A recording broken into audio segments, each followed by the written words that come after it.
Hey everyone, welcome back in your classes that is एक judicial classes. आप सभी का अपने एक जुडिशल क्लासेस में स्वागत है। So guys, in this video we are going to know about section 212 212 के बारे में जानेंगे। और this section is talking about the make over the case to the magistrate. Making over of the cases to magistrate. Magistrate को making over करना मतलब कि उनको देना।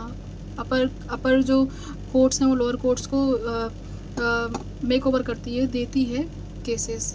ठीक है, इसके अंदर दो क्लॉजेस हैं। पहला क्लॉजेस बोलता है एनी CJM कौन करेगा make over? Court of session नहीं करेगा, CJM करेगा, क्योंकि CJM जो है वो हेड है। CJM में after taking the cognizance of offence, कोई ऑफेंस का उसने कॉग्निजेंस ले लिया है तो मेक ओवर करेगा केस को फॉर इंक्वायरी और trial to any competent magistrate subordinate to him. जैसे अभी ट्रांसफर एप्लीकेशन फाइल किया कि उसने, तो उसको अब CJM जो है किसको देगा? वो मजिस्ट्रेट को देगा, और जो मजिस्ट्रेट को देगा तो उसी बात को हम बोलते हैं मेक ओवर। मतलब उसको दे देना। सेकंड क्लॉज बोलता है any magistrate at the first class empower in this behalf by the CJM में, जिसने CJM जिसको एम्पावर करता है, जिसको बोलता है।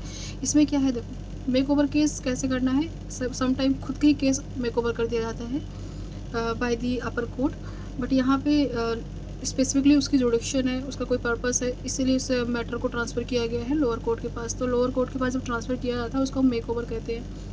And after taking the cognizance of offence, make over the case for inquiry or trial to such other competent magistrate as the CJM में। अब इस सेकंड पैराग्राफ में क्या बोला है? पहले फर्स्ट पैराग्राफ में CJM ने मजिस्ट्रेट को ट्रांसफ़र किया है, ट्रांसफर मतलब कि मेक ओवर किया है। सेकंड क्लॉज में ये किया है कि जो मेक ओवर, जो जिस CJM ने जिस मजिस्ट्रेट को मेक ओवर किया है वो मजिस्ट्रेट किसी और को भी मेक ओवर कर सकते हैं अगर CJM ने ऐसा कहा है, तो ये इसमें बताया गया है। ठीक है, दो पॉइंट ये है। By general special order specify and thereupon such magistrate में होल्ड द इंक्वायरी एंड और ट्रायल्स, उसके जैसे CJM ने कहा है उसके अकॉर्डिंग करेंगे, उस चीज़ को प्रोसीड करेंगे। तो ये 212 था। अब देखो 213 में क्या है ये बता देती हूँ फटाफट में, बहुत छोटा सा लाइन है। Cognizance of office by the court of session, very important. अभी तक हमने मजिस्ट्रेट पढ़ा, CJM पढ़ लिया, अब यहाँ पे हम कोर्ट ऑफ सेशन के बारे में पढ़ेंगे।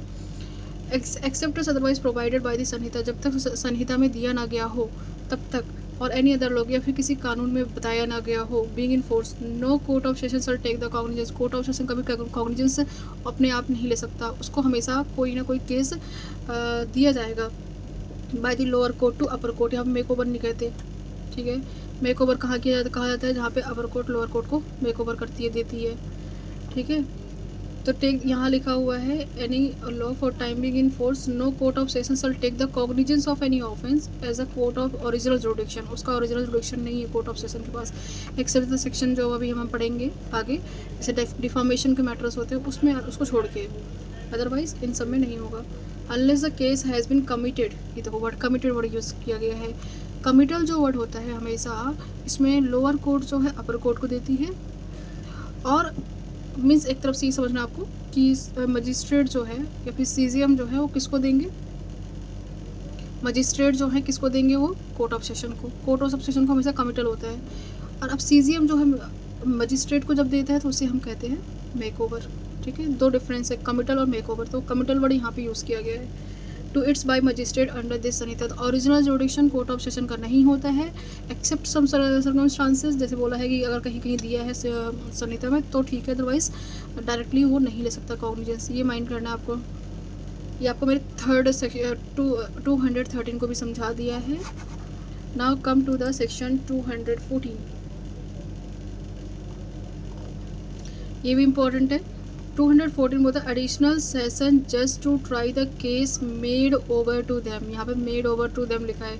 एडिशनल सेशन जज, कोर्ट ऑफ सेशन को भी हमने दिया ना, मेरे को कमिटल किया, वैसे ही यहाँ पे कोर्ट ऑफ सेशन किसको दे देगी? एडिशनल सेशन जज को। एडिशनल सेशन जज ट्राई, क्योंकि इन दोनों का सेम जुडिक्शन होता है, इन्हीं का ही एडिशनल है। कोर्ट ऑफ सेशन का एडिशनल सेशन जज होता है, सेम पावर होती है, बट थोड़ा सा इन्फीरियर, मतलब थोड़ा सा कम इसलिए बोलते हैं, अदरवाइज सब कुछ सेम है, बस ये है कि उसके ही बिहाफ पे बनाया है तो थोड़ा सा नीचे होता ही है। एन एडिशनल सेशन जज try all the search case as the session जज ऑफ द डिवीजन में, तो सेशन जज की पावर पूरी है। बाय जनरल और स्पेशल ऑर्डर, अभी एडिशनल सेशन जज जो बनाया जाता है ये ऑन द परमिशन बोल सकते हैं, रिकमेंडेशन बोल सकते हैं, of the court of session के ही द्वारा बनाया जाता है। या फिर अब यहाँ पे जो इनके वर्क है वो क्योंकि ये स्पेसिफिक पर्पस के लिए बनाए जाते हैं एडिशनल सेशन जज, जो ज़रूरत होती है तभी आते हैं ये। कभी ऐसी सिचुएशन आती है जहाँ पे एडिशनल फॉर्म में हम इनको अपॉइंट करते हैं। तो यहाँ पे जो भी कोर्ट ऑफ सेशन देगा काम उनको, मेक ओवर करेगा, ठीक है, make over to him trial और ऐसा हाई कोर्ट में या फिर हाई कोर्ट कोई ऐसा ऑर्डर दिया है, स्पेशल ऑर्डर, उस बिहाफ पे वो परफॉर्म करेगा अपना, मतलब कि जो भी है ट्रायल करेगा। तो इसको मैं एग्जैक्टली पढ़ देती हूँ क्या लिखा हुआ है। एन एडिशनल सेशन जज shall try as the court of session, जैसे कोर्ट ऑफ सेशन है वैसे ही काम करेगा, ऑफ द डिवीज़न, ठीक है, and by the general special order make over to him for the trial as a high court में, या फिर हाई कोर्ट उसको बोले, या तो कोर्ट ऑफ सेशन की पावर से परफॉर्म करेगा या फिर हाई कोर्ट ने कोई स्पेशल ऑर्डर दिया है, और डायरेक्ट हिम टू ट्राई, ठीक है, इसमें ये लिखा हुआ है और कुछ नहीं है। 214 था ये, अभी 215 है। ये काफ़ी लंबा सेक्शन है, इसको मैं डिटेल बताऊंगी, काफ़ी ज़्यादा है, मतलब 4 क्लॉजेस हैं, उसके भी पार्ट्स हैं, तो इसे मैं एक अलग सेपरेट बनाऊंगी, लंबी वीडियो हो जाएगी। So guys do like and subscribe if you like if you have any type of the doubt, you do comment, I will definitely explain.